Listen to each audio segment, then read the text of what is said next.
بنسبة 99% مفيش صفقة المهاجم ولا حتى في كمان اللاعب تحت السن. اولا في فشل واضح من جانب لجنة التعاقدات وكل الاشخاص المسؤولة عن هذا الملف، واللي يقول غير كده منافق وكذاب. ثانيا، ازاي شخص بحجم ومنصب مدير التعاقدات باكبر نادي في افريقيا واعرق اندية الشرق الاوسط والعالم مش عارف يخلص مهاجم بقاله اكتر من سنة؟ فشل في التعاقد مع موليكا، فشل في التعاقد مع سيرينو، وكمان فشل في التفاوض مع بن شرقي، فشل في التعاقد مع مهاجم سوبر وجاب مكانه بواليا وبادجي، فشل في التعاقد مع بديل موسيماني وبعدها بشهر جاب سواريش، فشل في التعاقد مع بديل يعقوبو، فشل التفاوض مع صفقة بوبو السنة اللي فاتت، وبرضه فشل في التفاوض مع عمر كمال. خالد مرتجي هو اللي خلص كولر وكريستو. طيب دلوقتي هو الكابتن أمير توفيق بيعمل ايه وشغلته ايه في النادي؟ انت المفروض من الانتقالات الصيفية اللي فاتت وانت بتشوف مهاجم فين بقى، ولا انت بتبدأ شغلك في الانتقالات نفسها؟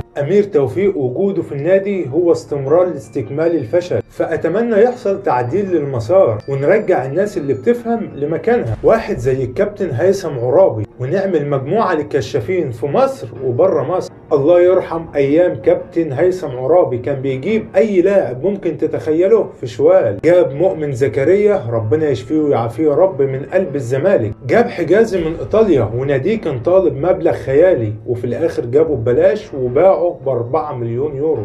جاب صالح جمعة من البرتغال. انا عارف ان امير توفيق بيجتهد، بس الفرق بين هيثم عرابي وامير توفيق هو الفرق بين الشخص الطموح اللي دايما بيفكر بره الصندوق ودايما تلاقيه عنده حلول من مفيش. هو ده الفرق ما بينه وبين الشخص الموظف المؤدي. جمهور الاهلي المحترم الواعي، كولر هيبقى بريء من اي اخفاق حصل لا قدر الله، والاداره هي اللي هتشيل الليله وهتبقى شديده عليكم بسبب معاندتكم. وكده تكون حلقتنا خلصت النهارده. اتمنى لو الحلقه عجبتكم ما تنساش تعمل لايك وكومنت وتعمل متابعه لو انت بتسمعني من على الفيسبوك، ولو انت بتسمعني من على اليوتيوب ما تنساش تعمل لايك وكومنت برضه وتشترك في القناه. اشوفكم في حلقه جديده والسلام عليكم ورحمه الله وبركاته.